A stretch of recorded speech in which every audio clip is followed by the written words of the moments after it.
जी next है discharging of capacitor.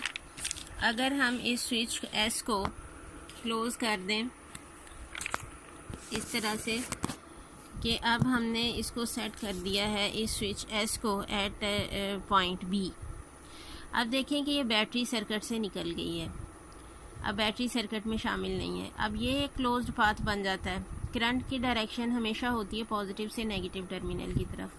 अब क्या होगा, पॉजिटिव प्लेट से कैपेसिटर की पॉजिटिव प्लेट से एक चार्ज आएगा और यहाँ से नेगेटिव प्लेट पे आके वहाँ से एक नेगेटिव चार्ज को न्यूट्रलाइज कर देगा। इसी तरह अगला पॉजिटिव चार्ज आएगा और अगले नेगेटिव चार्ज को न्यूट्रलाइज कर देगा। इस तरह 1 बाय 1 सारे चार्जेस जो हैं वो न्यूट्रलाइज होते जाएंगे। और ऐसा नहीं होगा कि आप जैसे ही बैटरी हटाएं कैपेसिटर फौरी डिस्चार्ज हो जाए। कैपेसिटर ग्रेजुअली डिस्चार्ज होता है। जैसे आपने देखा है मोबाइल की बैटरी भी ग्रेजुअली चार्ज होती है और ग्रेजुअली डिस्चार्ज होती है। When switch S is set at terminal B, then battery connection is cut off from the circuit and it consists of resistor and capacitor only.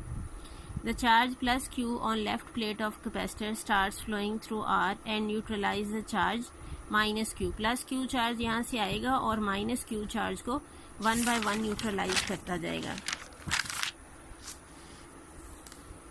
on right plate. The graph between time and charge is shown in figure. अब इस तरह से होगा इसका charge. ये x axis पे उसी तरह से हम लेंगे टाइम और y एक्सिस पे लेंगे चार्ज। अब इनिशियल वैल्यू चार्ज की क्या है, मैक्सिमम। कैपेसिटर फुली चार्ज है जब उसकी डिस्चार्जिंग स्टार्ट हो रही है, यानी इक्विलिब्रियम चार्ज Q0 इस पे स्टोर हुआ है। अब क्या है कि with the passage of time gradually charge की वैल्यू कम होती जाएगी with the passage of time, ठीक है, और ये जीरो की तरफ मूव करेगा। अब देखिए जैसे हमने कहा था जितना स्मॉल आरसी होगा कैपेसिटर जल्दी चार्ज हो जाएगा, तो इसी तरह स्मॉल आरसी के लिए कैपेसिटर डिस्चार्ज भी जल्दी हो जाएगा।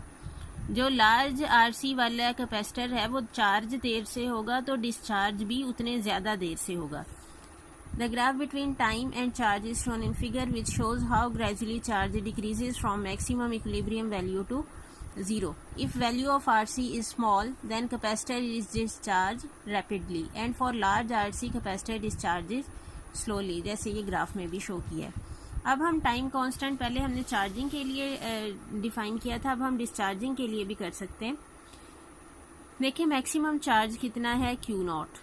अगर 63% चार्जिंग में हम कह रहे हैं 63% चार्ज जब स्टोर हो जाएगा कैपेसिटर पे तो उसको हम नाम देते हैं टाइम कांस्टेंट का। तो अगर डिस्चार्जिंग के लिए आए तो रिवर्स डायरेक्शन में आना है, ऊपर से नीचे की तरफ आना है, तो यानी कितना नीचे आना है आपने 63 से में 37 ऐड करेंगे तो 100% हो जाएगा, Q0 के इक्वल हो जाएगा। तो फिर हम क्या कहेंगे कि अगर 63% कैपेसिटर चार्ज हो जाए या 37% डिस्चार्ज हो जाए तो उस वक्त टाइम कितना होगा, equal to time constant.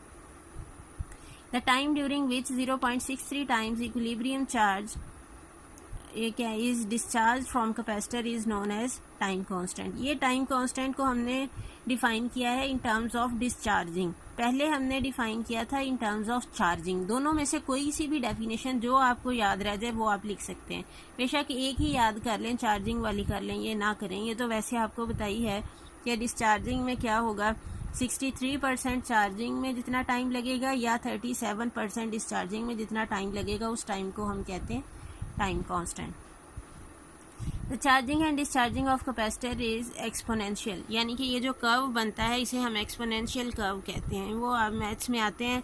Exponential functions कौन से होते हैं, जो ई की पावर में हम लेते हैं।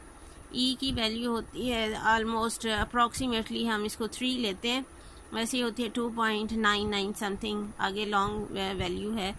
तो एक्सपोनेंशियल फंक्शंस वो होते हैं जो ई की पावर में आती हैं, प्लस में वैल्यूज़ या माइनस में वैल्यूज़, ई की पावर एक्स या ई की पावर माइनस एक्स, ये एक्सपोनेंशियल फंक्शंस होते हैं। तो एक्सपोनेंशियली फॉल करता है और चार्जिंग का ग्राफ भी और डिस्चार्जिंग का ग्राफ भी।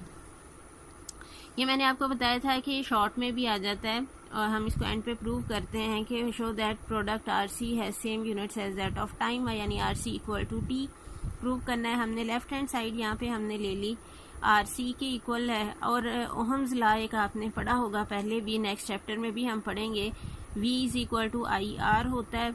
आर यहाँ से किसके इक्वल आएगा V ओवर आई के, तो आर की जगह हम पुट कर देंगे V ओवर आई। Q इक्वल होता है सी वी के, तो C हमारे पास बन जाएगा Q over V। Q over V यहाँ पे पुट करेंगे, V will be cancelled out, we will be just left with Q over I, and I is a current, which means that a rate of flow of charge, so Q over Q divided by T. Here Q again cancelled out and only we are left with T. Hence it is proved that the product RC has same units as that of time. यही same question इसके units के साथ भी आ जाता है इस तरह से कि रेजिस्टेंस का यूनिट होता है ओहम और कैपेसिटेंस का यूनिट है फैरेड। ये हमने प्रूव भी किया है, कैपेसिटेंस का यूनिट है फैरेड, टाइम का यूनिट क्या होता है सेकेंड। ये इस तरह से भी शॉर्ट क्वेश्चन आ जाता है, show that ohm into farad is equal to second. Same process करना है लेकिन इन क्वांटिटीज़ की जगह फिर आपने इनके यूनिट्स लिखने हैं। ये आपकी असाइनमेंट है, ये आप खुद करेंगे कि आपने इन वी का यूनिट लिखेंगे वोल्ट, करंट का यूनिट लिखेंगे एम्पियर, चार्ज का यूनिट लिखेंगे कूलम, वी का यूनिट लिखेंगे वोल्ट। नेक्स्ट इसी तरह क्यू का यूनिट लिखेंगे, आई का यूनिट लिखेंगे और फाइनली आपके पास ये सेकेंड के इक्वल आ जाएगा।